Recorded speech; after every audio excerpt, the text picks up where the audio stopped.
Chapter 4. At the month's end, I was more than ready to end my fast. Remembering a peanut vendor in a shop near the Chotiwala restaurant at the Swarg ashram, I ventured there with 1 rupee that a pilgrim had donated to me, then the equivalent of approximately 12 US cents, expecting a handful of peanuts in return. When the shopkeeper saw 1 rupee, his eyes lit up, and he quickly patched together some old newspapers to form a large shopping bag and filled it with peanuts. Today I will feast, I rejoiced, as I walked along the jungle path back to my cave. Deeper in the forest, I found myself face to face with a huge brown monkey who blocked the path like a customs agent. Growling and baring his pointed teeth, he sized up his victim with small, piercing green eyes. Thick brown fur clothed his muscular form. He had a bright pink face, scarred from past battles, gnarled pink fingers, and shiny pink buttocks. Suddenly, he sprang on me. In one motion, he seized the bag of peanuts, swiftly kicking my chest to catapult away. Gasping, I stumbled back a few steps. When I regained my footing, I smiled, seeing that he had disappeared instantly into the jungle with the whole bag. Some of the peanuts, though, had fallen on the ground during the scuffle. Oh well, I thought, these will have to suffice for breaking my fast. As I stooped to pick them up, another monkey leaped from a tree, scooped up every peanut, and disappeared. I was not spared a single nut.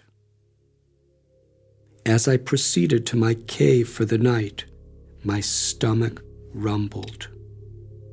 And I thought, compared to the treasure of spiritual experience, worldly acquisition is like those peanuts. I contemplated. People lie, cry, and die for a few of these peanuts. They fight and struggle for a handful. Wars are waged over them.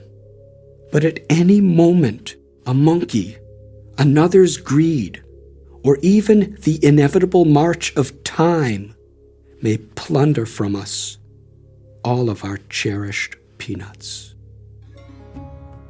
The next morning, I traveled by foot to the far end of the Ganges bank in Rishikesh.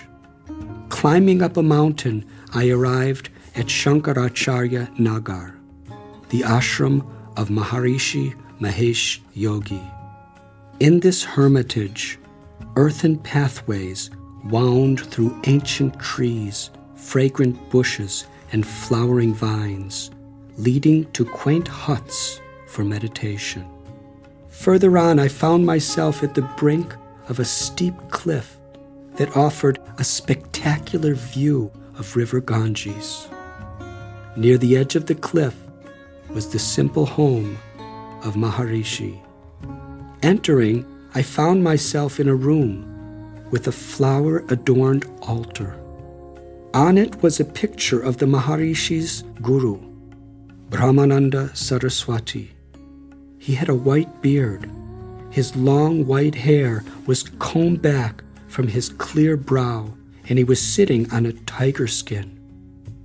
An esteemed yogi, he was the first in over 150 years to be awarded the post of Shankaracharya of the Himalayan region, Jyotirmat, a role similar to a pope's.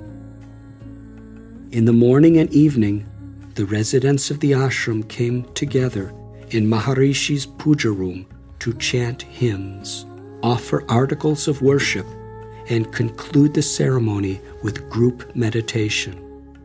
Somebody told me that Maharishi preferred to meditate in the basement, a dark, cave-like cellar into which few descended.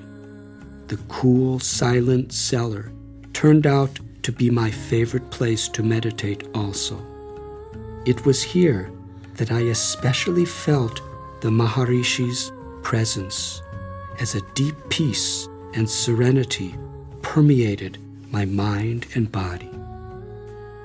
Maharishi was born in 1917 in central India and graduated with a physics degree from Allahabad University.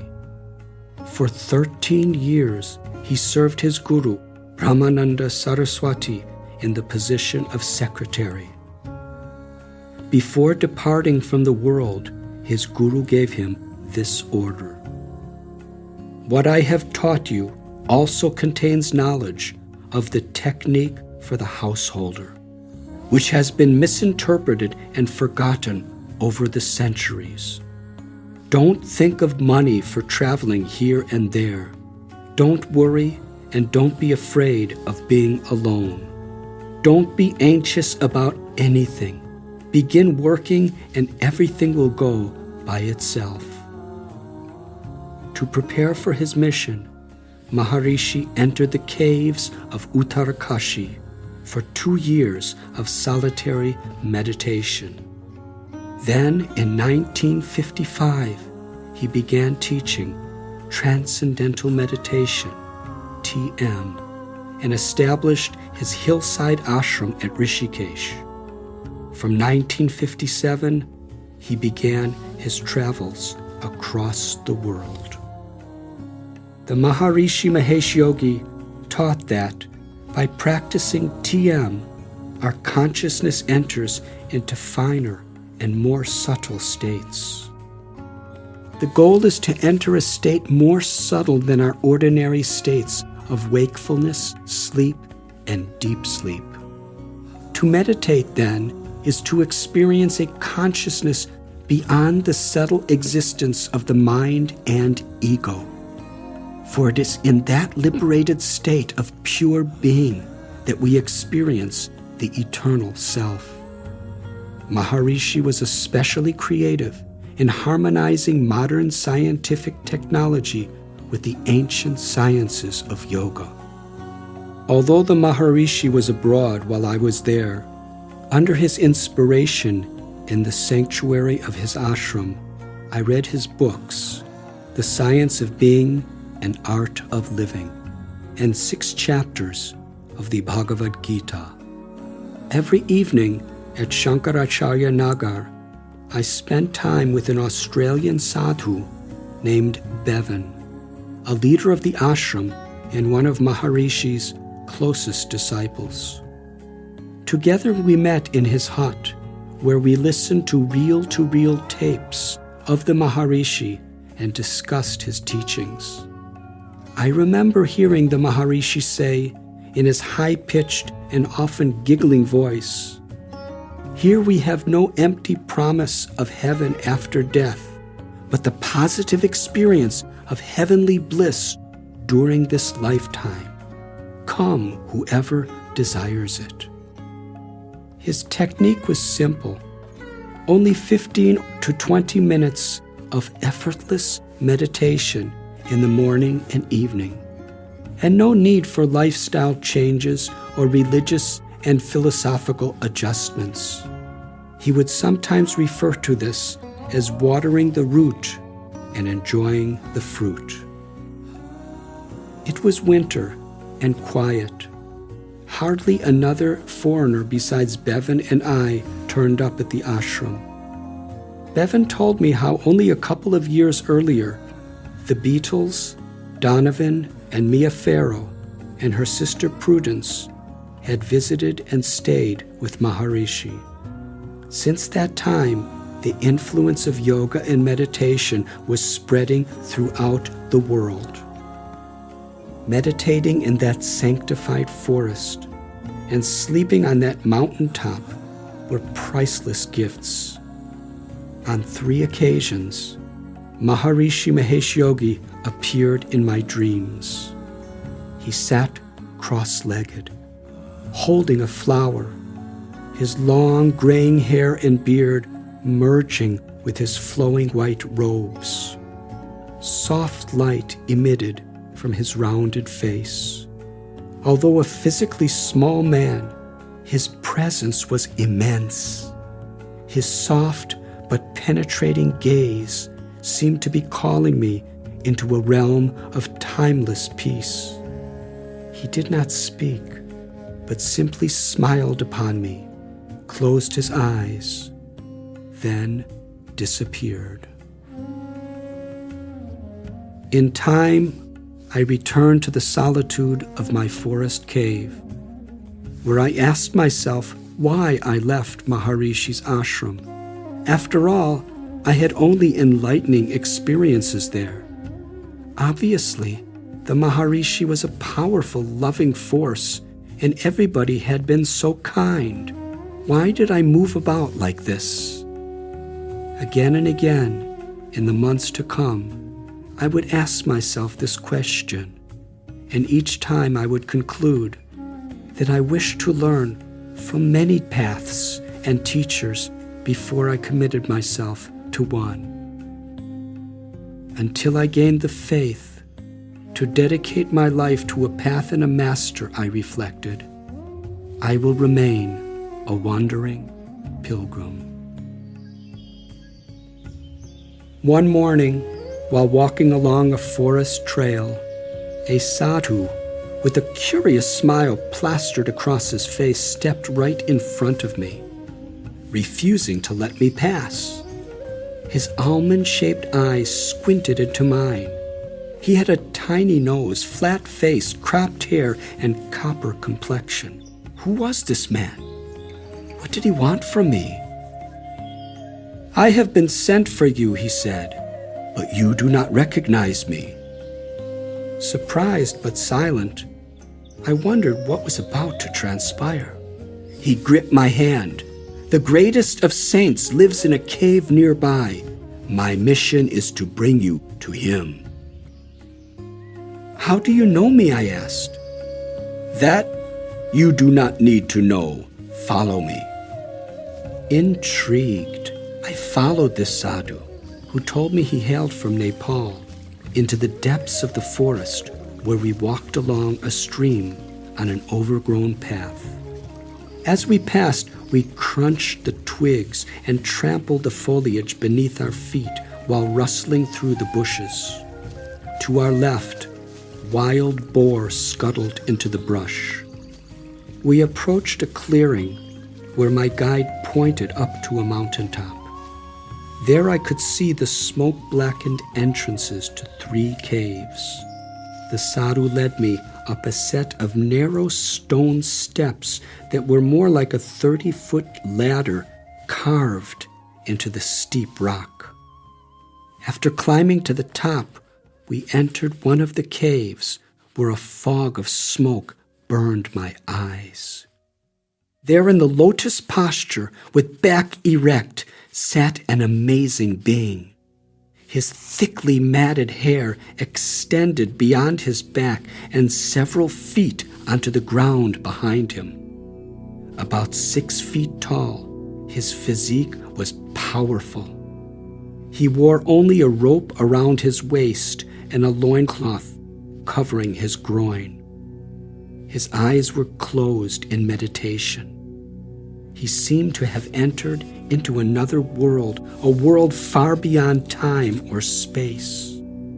An aura of indescribable tranquility emanated from his motionless form. This was Mahavirdas Tat Wallabhava. We sat beside him, waiting patiently. The scent of smoldering wood from his sacred fire blended with the earthiness of the ancient cave. Holy Sanskrit scriptures lay on a stone shelf. His wardrobe, a wrapper of old burlap, was folded beside him. The Nepalese sadhu told me that he often meditated all night long. Let us wait patiently, he said, until he comes out of his spiritual trance. Finally, the yogi opened his dark, shining eyes and stared into mine with the intensity of laser beams. My guide served as a translator. In a deep, compelling voice, the Baba spoke. God is one, and everything originates only from him. Lifting his palm, he touched his index finger to his thumb. The cause of all suffering is when we forget our identity with God. This is called Maya, or illusion. God is everywhere. You need not search to find him. If you call him with sincerity, he will reveal himself to you. God sees within the heart, not the externals. There must be no duplicity. You may wander through the jungles your whole life, but God is within your heart. When you meet him there, you will see that he is everywhere. I was struck that he seemed to address my deepest concerns. I was a wanderer, looking for God in my heart. The Baba's hands then rested on his knees. His dark eyes emitted power and vibrancy and seemed to read my mind. People are chasing the temporary. Do you not see that they are on the road to death? His every word seemed like a sword, cutting my own selfish conditionings. You have renounced worldly life? This is good. Do not go back. Meditation will bring you supreme peace. We spent the hour listening to him. I left with the promise that we would return the next day. After climbing back down the ladder of stone, the Sadhu and I were greeted by an ascetic woman in a simple white sari with a long black braid down her back. Mirabai and her husband lived in the forest, and they cooked meals for all of Tatwala Baba's followers. She promptly invited us to her home. Would you like to hear about Baba? She asked, as we followed behind her. Yes, I replied. The Nepalese Sadhu nodded. Well, she began, Baba was from the state of Punjab. From early childhood, questions burned in his mind. When he saw the suppression of the Indians under British rule, he wondered why a country with so many saints and scriptures did not have a solution for the suffering condition. Burning with the thirst for enlightenment, as a child, he abandoned his home to search for a guru. First he went to Ayodhya, which is Lord Rama's birthplace, and then entered into the forests of the Himalayas, where he met with his guru. At the feet of his master, he learned the path of enlightenment. The three of us approached a hut made of clay and straw. Mirabai graciously opened the wooden door and invited us in. Offering us a mat to sit on and a clay cup of water, she asked, "Shall I tell you more?" "Please," I urged, savoring the cool water she'd collected from the stream. Since the age of about 16, Baba had remained in these caves. He subsists on only wild herbs and fruits, and wraps a worthless burlap cloth, which we call tut, around himself for clothes. That is why he was given the name Tatwala Baba, meaning a Baba or holy man who is clothed with burlap cloth. She went on to say that for 15 years he lived in seclusion, perfecting the practice of Ashtanga Yoga. Gradually, people recognized his enlightened state and started coming to him. He never allowed anyone to touch his body or cook for him. She took a deep breath and opened her eyes wide in awe. "With my own eyes, I have witnessed his power to read people's minds, see into the future, and heal the sick. In fact, when a yogi had unbearable migraine headaches, Baba came to him in a dream, removed a white fluid from his head by mantra, and cured him forever. I felt so privileged to be there. She directed our gaze to a photo she kept of the Baba on her small altar, and with folded palms she asked, "Would you like to hear more?" We nodded eagerly. Baba meditates for long hours and sometimes for days. He keeps the sacred fire always burning and daily ponders upon the scriptures. Then she turned to me. "You have come a long way from America to become a sadhu. I honor your bravery. I will pray that you achieve your goal." Before saying goodbye, she placed in my palm an unusual sweet made of translucent green pumpkin cooked with crystallized sugar. It immediately melted in my mouth, bursting with flavor. I had never tasted anything like it. Seeing my reaction, she said softly, "This sweet is called Paita. Do you like it?" "This is my very first sweet in India," I replied. "It's amazing. But do ascetic yogis eat these?" She smiled like a mother toward her curious child.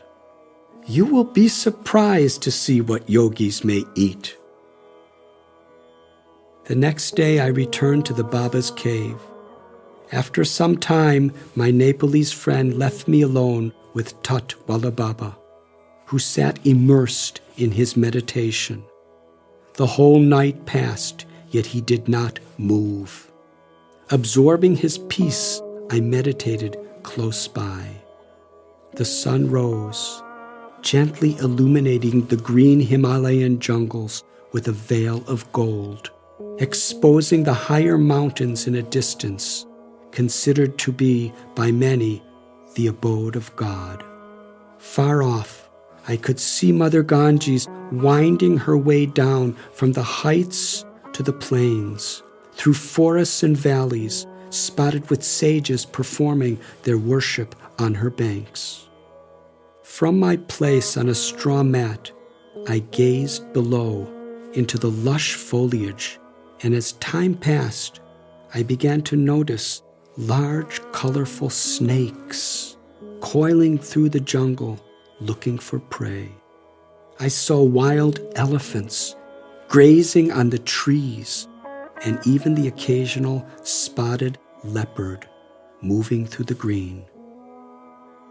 A picture flashed through my mind of my neighborhood in the Chicago suburb of Highland Park, with its flat, manicured terrain, children boarding the bus to school, and parents driving off to work. I couldn't believe where I was. Nearby, the Baba's cave were other caves where several of his ascetic disciples resided, and where I lived for some days. Inside Baba's cave, inhaling astringent smoke from the sacred fire that burned through the day and night, I felt purified. As he sat with his back erect, Baba would read from scripture for about 3 to 5 hours. The rest of the time, he was immersed in meditation. If he rested at night, he woke several hours before sunrise to meditate, study, and perform yogic asanas. In mid-morning, he wrapped his matted hair into a huge coil on the top of his head and took me to bathe in a stream and collect a pot of water. On the way back, he collected herbs and fruits for his subsistence and wood for the fire. Once I saw him effortlessly lift a huge log. and carry it back to the cave. On one early evening, as the trilling of birds filled the forest, Baba, through our Nepalese translator, gave me a good jolt. I welcome you to spend the rest of your life in our caves. This is my invitation to you. He then closed his eyes, entering into a trance. His words reverberated in my mind while I pondered the seriousness of the decision I had to make. One morning, I came out of my meditation and thought, it would be a blessing to live under the guidance of such a holy man in this sanctified forest. Still, if I dedicate myself to following a guru, I should never disgrace him by changing my mind later in my life. I wish to find a master and a path that I can dedicate my life to. I asked myself whether I was certain that he was my master and this was my path. Moments of thought passed. Then the answer came.